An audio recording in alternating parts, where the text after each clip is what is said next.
Assalamualaikum warahmatullahi wabarakatuh.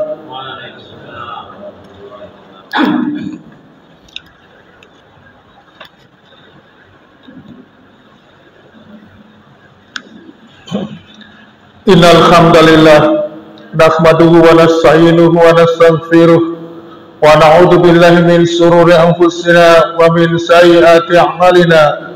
Man yahdihillahu fala mudilla lahu wa man yudlil fala hadiya lahu. Asyhadu an la ilaha illallah wahdahu la syarika lahu wa asyhadu anna Muhammadan 'abduhu wa rasuluhu alladzi la nabiyya ba'da. Allahumma sholli wa sallim wa barik ala Muhammadin wa ala alihi wa ashabihi wa man tabi'ahum bi ihsanin ila yaumiddin. Fa ya ibadallah, usikum wa nafsi bi taqwallah faqad fazal muttaqun.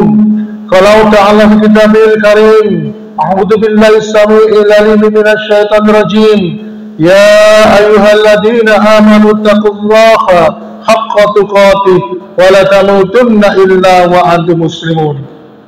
Ma'asyiral muslimin wa zumratal mu'minin rahimakumullah. Alhamdulillah, senantiasa kita bersyukur kepada Allah atas segala limpahan rahmat, hidayah serta inayah kepada kita sekalian, sehingga pada kesempatan di siang hari ini kita masih dipertemukan oleh Allah dalam sebuah majelis yang mulia. Kita diwajibkan melaksanakan salat Jumat, maka mudah-mudahan apa yang kita lakukan pada kesempatan di siang hari ini Allah memberikan ridho dengan kehidupan bahagia dalam kehidupan akhirat kelak. Ma'asyiral muslimin, senyampang saya berdiri di depan hadirin semuanya, maka marilah kita melaksanakan salah satu rukun dari rukun khutbah, yaitu tentang wasiat takwa. Maka dalam kesempatan ini marilah kita mengajak diri kita sendiri dan seluruh khalayak agar senantiasa meningkatkan iman dan takwa kepada Allah Subhanahu wa taala. Kita wujudkan perintah-perintah Allah dan Rasulnya, dan kita jauhi apa-apa yang telah dilarang oleh Allah dan Rasulnya. Ma'asyiral muslimin wa zumratal mu'minin rahimakumullah. Di depan saya ini ada sebuah gelas air mineral. Kalau saya angkat sekitar 10 detik mungkin kuat. Lalu bagaimana kalau gelas ini saya angkat selama setengah jam atau mungkin 1 jam? Pasti tangan kita akan pegel untuk mengangkatnya. Sebenarnya itu hanyalah sebuah ilustrasi bahwasannya ternyata Allah Subhanahu wa taala tidak men-setting kita ini untuk menahan beban terlalu berat.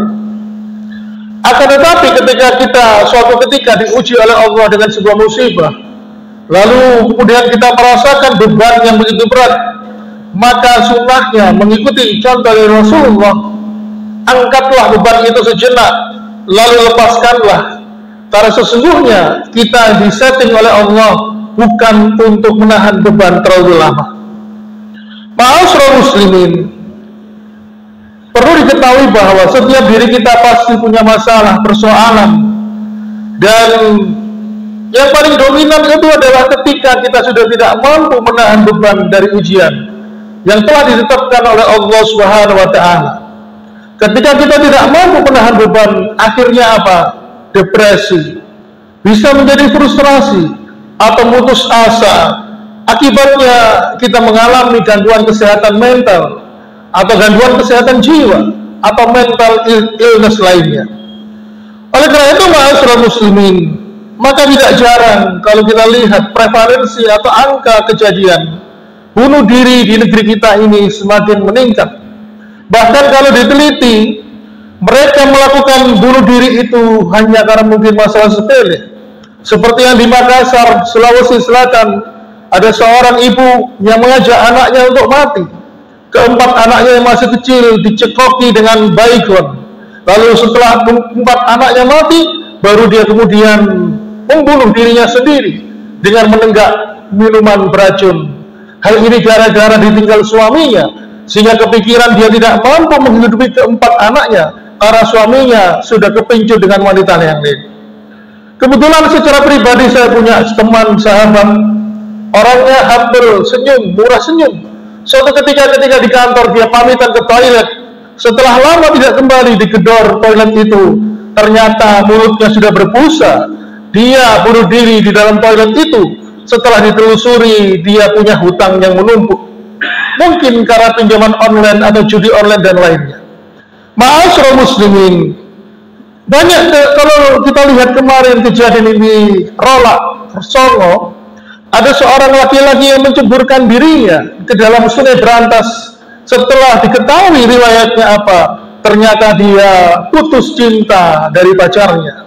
Memang orang-orang yang bunuh diri ini adalah orang-orang yang mempunyai kualitas kesehatan mental yang rendah, dan tentunya salah satunya adalah karena kekuatan bersandarnya kepada Allah, dia tidak mampu menahan beban dari kehidupan. Oleh karena itu, ma'asyiral muslimin, kalau kita melihat di negara-negara maju, negara-negara besar, angka bunuh diri begitu besar, seperti di Korea, di Jepang, bahkan di negara Amerika dan Eropa, bunuh diri itu menjadi sesuatu solusi bagi mereka yang menghadapi masalah dalam kehidupan. Seakan-akan bunuh diri itu menjadi solusi agar dia terhindar dari masalah, padahal sesungguhnya bunuh diri itu adalah sebuah langkah, di mana langkah itu akhirnya menjerumuskan dia dalam kehidupan neraka. Karena sesungguhnya orang meninggal dalam kasus bunuh diri tidak akan pernah diampuni dosanya oleh Allah Subhanahu wa Ta'ala. Dan tentunya ini berdasarkan dari dalil dari hadis-hadis Rasulullah Sallallahu Alaihi Wasallam. Ma'asyiral muslimin wa zumratal mu'minin rahimakumullah. Oleh karena itu, kalau kita melihat, sesungguhnya kalau kita pikir negara yang mungkin layak penduduknya untuk bunuh diri adalah Palestina, padahal di sana mereka menderita kekurangan makan, kekurangan minum, kalau malam gelap gulita tidak ada listrik, bahkan nyawanya terancam karena suatu saat, sewaktu-waktu dia bisa terkena tembakan peluru atau kena bom. Tetapi apakah kita pernah melihat di Palestina ada penduduk yang bunuh diri? Ternyata tidak pernah kita jumpai. Hal ini menunjukkan kualitas keimanan berbanding lurus dengan kualitas kesehatan jiwa dan kualitas kesehatan mental. Jadi ma'asyiral muslimin, maka di sini kita diajarkan oleh agama kita salah satu sunnah, yaitu dalam menjalani kehidupan adalah ketika suatu saat kita diberikan ujian oleh Allah, ketika suatu saat kita diberikan beban oleh Allah, angkatlah beban itu sejenak, lalu kemudian lepaskan. Karena kita disetting oleh Allah sebagai hamba yang tidak boleh menahan beban itu terlalu lama. Oleh karena itu, ma'asyiral muslimin, ternyata sunnah itu tidak hanya mengajarkan tentang fikih, bagaimana sholat yang benar, bagaimana puasa, haji dan umrah, tetapi sunnah ini juga adalah bagaimana kita ini melepaskan beban ujian dari Allah Subhanahu wa Ta'ala. Ilustrasinya mungkin untuk mudah dipahami adalah, lihatlah air kencing itu. Air kencing itu harus dibuang, harus dilepaskan, jangan pernah ditahan. Kalau kita menahan kencing pasti akan menderita. Sebagaimana kalau kita melihat ada orang yang terkena gangguan prostat sehingga dia tidak bisa kencing, dia pasti berteriak kesakitan, poyang-payung, sampai harus dibawa ke rumah sakit, dilakukan tindakan operasi, sehingga akhirnya dia bisa bebas saluran air kencingnya.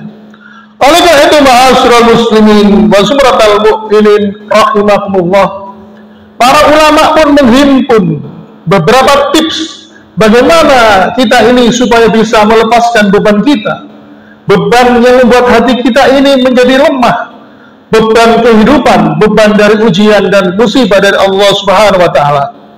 Yang pertama, agar kita ini mudah melepaskan beban, yang pertama adalah dekatkanlah diri kita kepada Allah Subhanahu wa Ta'ala dan bertawakallah.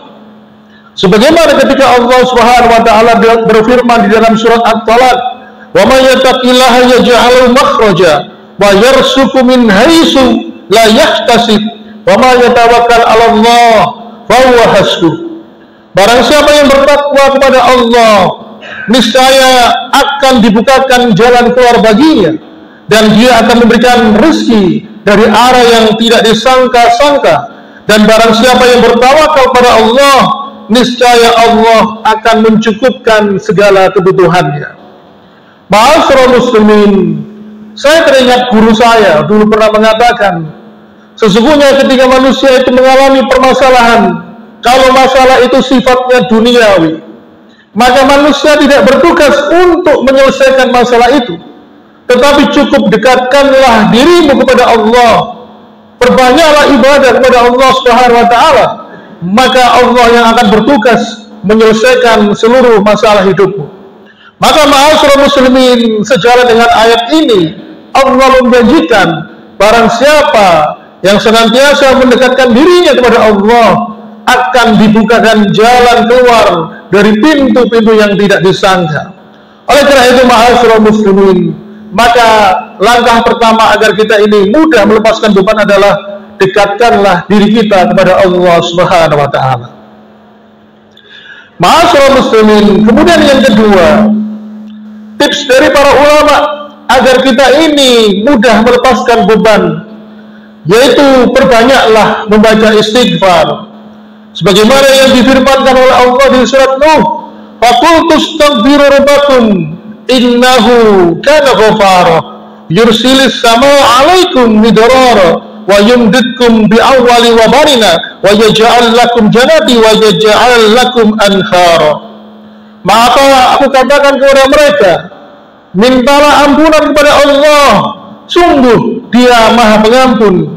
Niscaya Dia akan menurunkan hujan yang lebat dari langit kepadamu, dan Dia akan memperbanyak anak keturunanmu, dan mengadakan kebun-kebun untukmu, dan mengadakan sungai-sungai untukmu. Ma'asyiral muslimin wa zumratal mu'minin rahimakumullah. Para ulama banyak memberikan tips tentang membaca istighfar ini. Diutamakan setelah kita melakukan salat qiyamul lail sampai menjelang waktu subuh, sampai menjelang kita akan sholat subuh. Setelah sholat witir, setelah kemudian berdoa, kita memperbanyak membaca istighfar sampai datangnya waktu subuh. Dan di situ Allah Subhanahu wa Ta'ala akan memberikan janji kepada orang-orang yang membaca istighfar di penghujung pagi menjelang subuh, sebagaimana yang difirmankan oleh Allah, as-sabirina was-sadiqin wal qanitin wal munfiqin wal mustaghfirina bil asfar.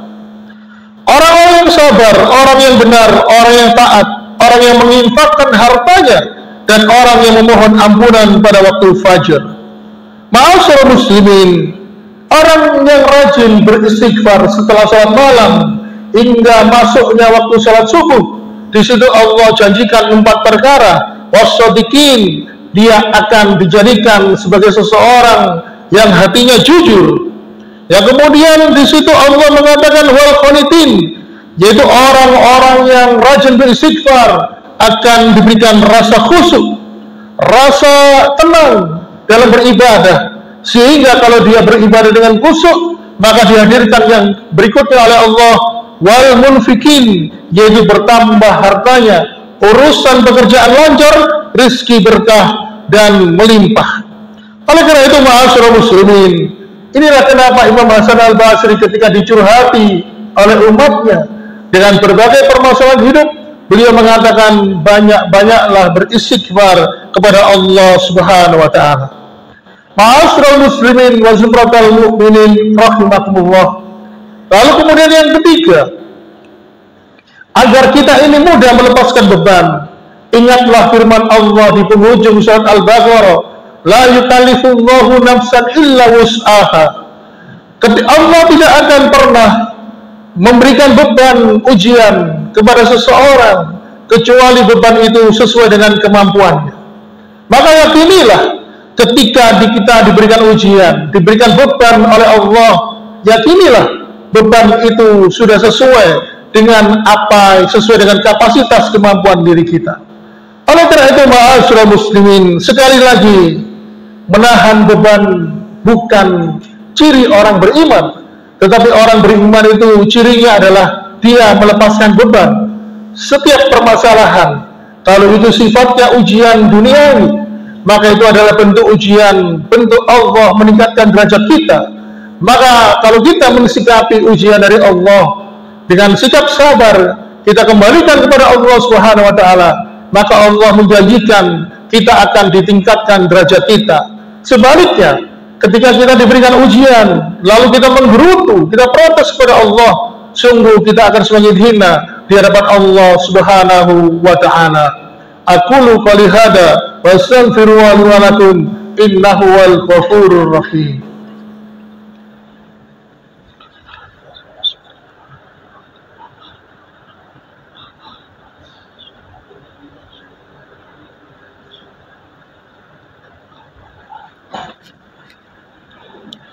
Innal hamdalillah nahmaduhu wa nasta'inuhu wa nastaghfiruh wa na'udzu billahi min shururi anfusina wa min sayyiati a'malina may yahdihillahu fala mudilla lahu wa may yudlil fala hadiya lahu.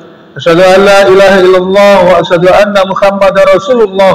Allahumma shalli wa sallim wa barik ala Muhammadin wa ala alihi wa ashabihi wa man tabi'ahum bi ihsan ila yaumiddin. Wa ya ibadallah usikum wa nafsi bi taqwallah faqad fazal muttaqun. Ma'asyiral muslimin, dalam kesempatan khutbah yang kedua ini marilah kita berdoa memohon kepada Allah Subhanahu wa taala agar senantiasa memberikan ampunan atas dosa dan kesalahan kita yang sengaja maupun yang tidak sengaja kita lakukan. Seraya tidak lupa memohon kepada Allah hidayah dan petunjuk agar kita diberikan kekuatan istiqamah menjalankan ibadah kepada Allah Subhanahu wa taala dan istiqamah dalam menjaga ketaatan kita kepada Allah Subhanahu wa taala. A'udzu billahi minasy syaithanir rajim. Bismillahirrahmanirrahim. Allahumma shalli wa sallim wa barik ala Muhammadin walhamdulillahi rabbil alamin.